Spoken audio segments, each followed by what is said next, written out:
In this lecture, I want to cover section 11.3 about integral tests and estimates of sum.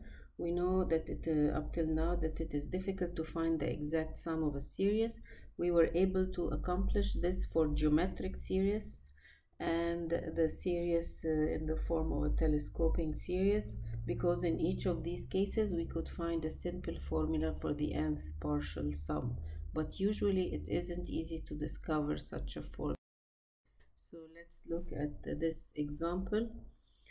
We begin by investigating the series whose terms are the reciprocal of the squares of the positive integers, and we want to sum up these values. We can not find a simple formula for the partial sum. There is no simple. We know that it is only for the geometric and the telescope series, so we cannot find a partial sum and get the limits. Type, what are we gonna do? Type, let's look at the nth term. If we looked at the nth term, actually we will find that the nth term goes to 0. So from my theorem, this is not conclusive. I cannot conclude whether it is convergent or divergent. So the nth term Bardo didn't give me any information. So I'll go up with some values using computer generated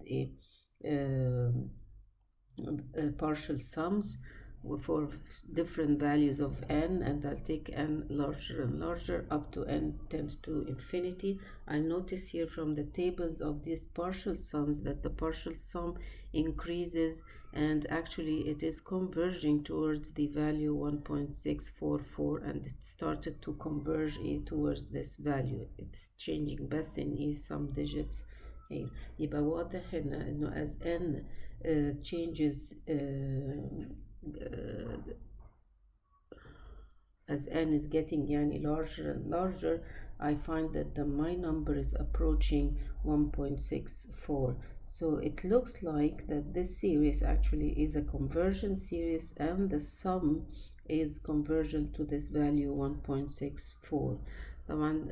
If I don't want to use computer generated values like this to determine whether my series is convergent or divergent, but I need to do some analysis or some observation. We can confirm this impression that our series sigma 1 over n squared is convergent with a geometric argument regarding the function or related function 1 over x squared. But let's look at the figure for the graph of the curve 1 over x squared and the rectangles also that lie below this curve. So if we consider here this the blue curve, this is the curve of the function y equal to 1 over x squared for x greater than or equal cam 1. The blue areas or the blue rectangles, actually they correspond to the series of the sum of the series. And if we looked at the summation of our series, it is the summing up of the terms 1 over 1 squared. I consider this term as the area of this box, taking the height as the 1 over 1 squared, which is my a1, times the width, which is equal to 1. The width of each of these rectangles is a 1. The second term, actually 1 over 2 squared, actually could be considered the area of the second rectangle, and so on and so on. The third term, a3, will be the third area. So what is the relation between the area under the graph and the area of these rectangles? If we looked at the area under the graph for values of x greater than 1, let's look at this red area. Even this area under the graph 1 over x squared actually is equal to the improper integral from 1 to infinity f of x dx, where f of x here is the function 1 over x squared. Okay, so what is the relation between this area and the series sigma 1 over n squared from 1 to infinity? If I consider the area, the red part, include plus adding up the first rectangle, I'll have this formula, but the area from the integral of the function, from 1 to infinity over for the function 1 over x squared plus the first rectangle, actually evaluating this integral is equal to 1, 1 plus 1, which is equal to 2. The whole area of under the graph, and the first rectangle is equal to 2. And I know that my series actually, which is including the first rectangle plus the other series, actually these all lie below the graph and the first rectangle. But definitely my series will be bounded by a يبقى sigma 1 over n squared definitely is less than this 2. Even if I sum up to some value n, يبقى I'm talking about my partial sums Sn is bounded by this 2 from above and bounded by 0 from below, because I'm adding up positive terms. Also, it is a monotonic. If the sequence of partial sums is bounded and monotonic, then definitely the sequence converges, and it converges to a summation S. Actually, I cannot find the exact sum, but I can estimate that this sum is bounded. يبقى thus my series A converges. يبقى I have this conclusion: the series is bounded by 2, then it is a convergent series. Okay. Now let's look at this series sigma 1 over square root of n, that is 1 over square root 1 plus 1 over square root 2 and so on. And I do the same as the previous example. Obviously I cannot find a closed formula for the partial sums. It's not easy to find it. And if I looked at the nth term here also, I find that the nth term goes to infinity, and this does not give me any conclusion about convergence or divergence of the series. So I'll have to go either with values like this for partial sums and increasing n larger and larger values for n. طبعا I cannot do it except with a computer generated values for my functions.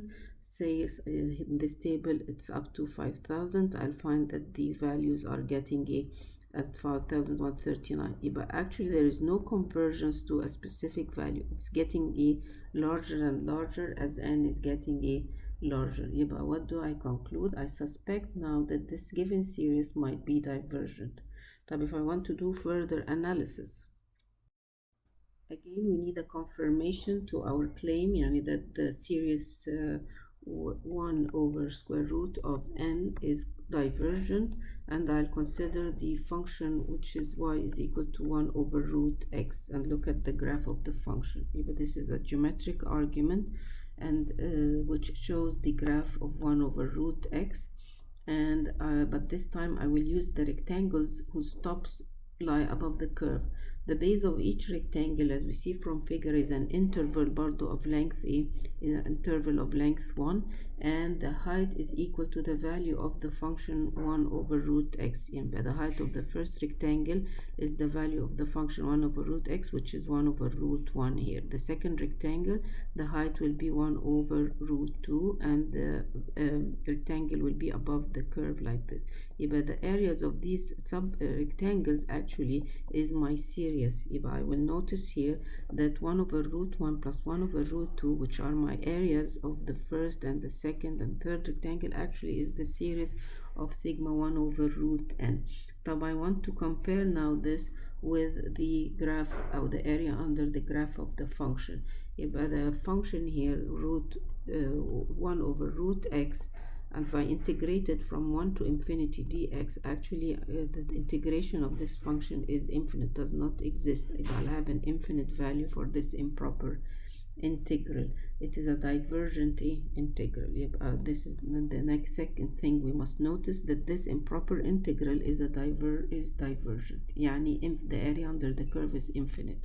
So when comparing the area under the curve with the areas of my rectangles, actually it is obvious that the sum of this series must be infinite, because it is larger than the area under the curve. That is, this series is divergent. Okay, with the same sort of geometric reasoning that we used for the two series before, 1 over n squared and the 1 over square root of n, can be used actually to prove the following test. We call this test the integral test. What is the conditions here to apply my test? The first condition is that the function must be continuous function in this interval. Okay, أو at least piecewise continuous and it is positive and a decreasing function. يبقى always make sure of the continuity of its positivity and it is a monotonic decreasing function on the interval from 1 to infinity. Because if it was not decreasing, I cannot apply the previous reasoning or the geometric reasoning that we said before. These are my conditions for applying the integral test. Okay, يبقى then the series is convergent if and only if the improper integral is convergent. And otherwise, I arrive at these two main concepts of the integral test. If the improper integral is convergent, then the series is convergent. If the improper is divergent, then the series is divergent. Take care here, we did not state anything about the sum itself. I cannot I cannot find the exact value of the sum. I only can estimate that it is convergent, divergent from the area under the graph. Actually, now we can look again at our harmonic series that we mentioned before, that it is a divergent series. See, but the series 1 over n is divergent. Now, if we looked at the graph of 1 over n, we will find that it is a decreasing. The graph of the function 1 over x is a decreasing and it is continuous.